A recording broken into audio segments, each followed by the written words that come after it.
Bienvenue sur Afro Info 243. Bon début des semaines chez vous. Vous avez choisi la meilleure chaîne de télévision en ligne pour rester en alerte de toute la situation qui prévaut dans la province du Nord Kivu, dans l'est de la RDC. Nous allons particulièrement en territoire de Masisi sur l'axe Sake-Kichanga où des combats sont en cours depuis le matin de ce lundi 13 février 2023 entre les forces armées de la RDC et les terroristes du 1-23 soutenus par le Rwanda.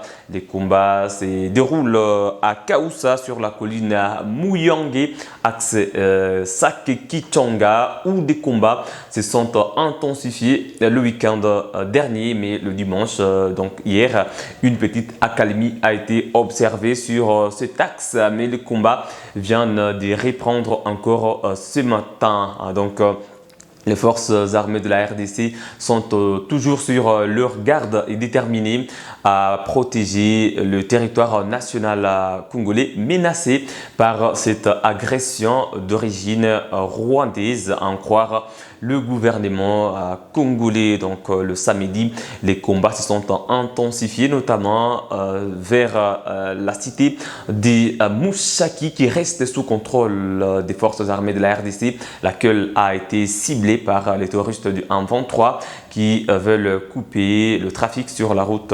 Goma-Masisi en passant par Mushaki ou encore progresser vers la cité minière de Rubaya qui est déjà sous menace depuis plusieurs jours parce que des habitants de cette partie du territoire de Masisi commençaient déjà à se vider de leurs habitations depuis la semaine dernière. En ce moment, l'armée reste déterminée à en découdre contre le M23 pour reprendre progressivement toutes les entités, notamment la cité stratégique de Kichanga qui est passée sous contrôle du M23 depuis le 26 janvier 2023. Si nous comptons ensemble, ça va faire bientôt donc un mois depuis que Kichanga était passé sous contrôle du 1-23 dans le Rutshuru. Ça fait déjà plus de 5 mois que les écoles primaires et secondaires sont restées fermées. Des enfants n'ont plus droit d'étudier. Bien sûr, pour ceux qui étaient contraints de rester parce que d'autres souffrent dans des camps des déplacés, soit à Kanyaruchinya dans le territoire de Nyiragongo, soit dans d'autres sites des déplacés. Pour rentrer sur l'axe Sake-Kichanga, il faut noter que l'armée a pilonné des positions en 23 le samedi, infligeant à ce mouvement terroriste de lourdes pertes. En tout cas, c'est grâce même aux avions de chasse, aux avions militaires de chasse des FARDC que la cité de Mushaki est restée sous contrôle des forces armées de la RDC. Sake, bien évidemment, est aussi sous contrôle des FARDC, des habitants qui ont fui cette cité le week-end dernier ont déjà commencé à retourner parce que les FARDC imposent la rigueur de la loi dans ce milieu qui était sous menace du M23. Comme vous le savez, les militaires qui étaient à la base de cette panique à Sake ayant causé beaucoup de déplacements ont été condamnés. C'était 7 militaires de la garde républicaine à une peine capitale pour haute trahison. Donc, ce sont des militaires qui avaient fui même la ligne des fronts, mais ils ont été sanctionnés et puis de la plus belle des manières. Donc, tous les autres éléments des FARDC qui sont restés là-bas et tous les renforts sont en train de combattre jour et nuit pour défaire l'ennemi de la République démocratique du Congo aujourd'hui qui est le M23 soutenu par le Rwanda. En ce moment, des mouvements de déplacement des populations se multiplient, notamment vers la ville de Goma ou encore vers la cité des Minova en province du Sud Kivu sur l'axe Sake-Minova.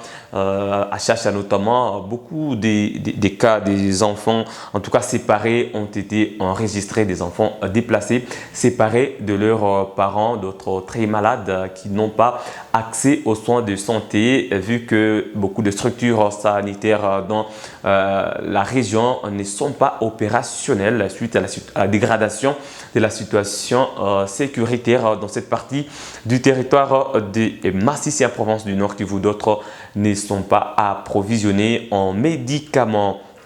En ce moment que l'humanité commémore la journée internationale contre l'utilisation des enfants à soldats, des questions se posent sur les cas de la province du Nord Kivu, aujourd'hui en proie à l'activisme de plusieurs groupes armés dont des mouvements terroristes comme l'ADF ou encore le M23. Le prix Nobel de la paix, le docteur Denis Mukwege, demande à la communauté internationale d'infliger des sanctions contre le Rwanda ainsi que l'Ouganda. Donc là, on parle du M23 qui utilise des enfants dans son rang.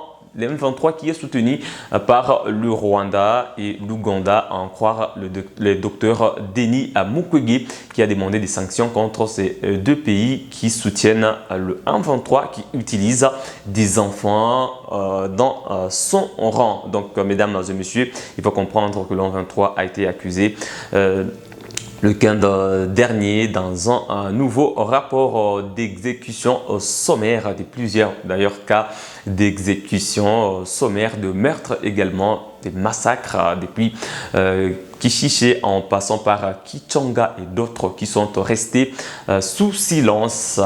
D'autres rapports pourront sortir bientôt pour en savoir plus. Depuis plus de 8 mois maintenant que le M23 est en train de gagner des espaces dans les territoires de Rutshuru. Aujourd'hui, le territoire de Masisi qui est la cible du M23. Beaucoup de cas d'exaction ont été commis, beaucoup de violations, d'exécutions sommaires. Donc aujourd'hui, nous avons une pensée pieuse pour tous ces enfants qui ont été forcés de rejoindre le rang du M23 sans en tout cas leur gré. Voilà, mesdames et messieurs, donc la situation qui prévaut actuellement dans les territoires de Masisi et Rutshuru. Actuellement, donc, des manifestations anti-forces régionales de l'EAC se poursuivent. Il était prévu une manifestation ce lundi 13 février 2023 en ville de Goma sur appel de la corporation des étudiants en province du Nord Kivu, une manifestation qui a été interdite par le maire de la ville. Mais les étudiants ont quand même tenté d'aller vers le gouvernorat des provinces pour exprimer leur ras-le-bol face à la présence de la force régionale de l'EAC, aujourd'hui jugée d'inefficace. Il faut rappeler que le président Félix Tshisekedi Tshilombo avait rappelé à la force régionale de l'EAC que son mandat était offensif et non d'observation lors du 20e sommet chef d'État de l'EAC à Bujumbura. Après, à Kinshasa, Félix Tshisekedi avait noté qu'il fallait en tout cas rester sur la feuille de route de Luanda parce qu'il n'avait pas vu clair sur les propositions ou la démarche de Nairobi ou encore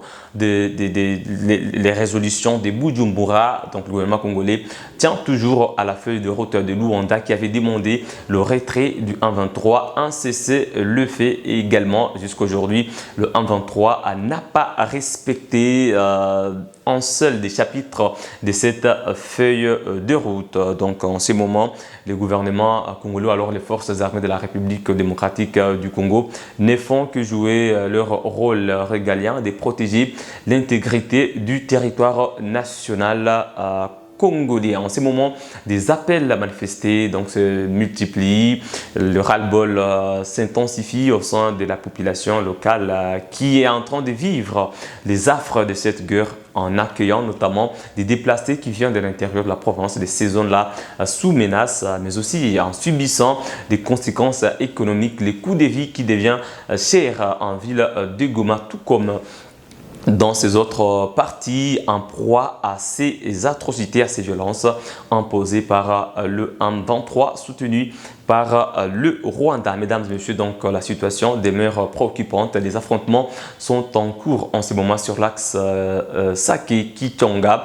Nous allons vous en dire plus dans nos prochaines productions. N'oubliez pas de nous laisser votre point de vue en commentaire au sujet de l'utilisation des enfants soldats par le M23, mais aussi toutes ces exécutions sommaires qui ont été notées. Nous avons parlé également de la condamnation de cette militaire de la garde républicaine, une peine capitale après avoir causé des paniques au sein de la population à Sake la semaine dernière. Cette contestation de la force régionale de l'EAC, quel est votre point de vue? Parce que le président déjà a noté que la mission devrait être offensive, mais sur le terrain, ce n'est pas en tout cas le cas. Donc laissez-nous votre point de vue en commentaire, partagez la vidéo, surtout abonnez-vous à Afro Info 243 en cliquant sur s'abonner, ouvrez la cloche des notifications pour ne manquer aucune de nos prochaines productions. On se fixe un nouveau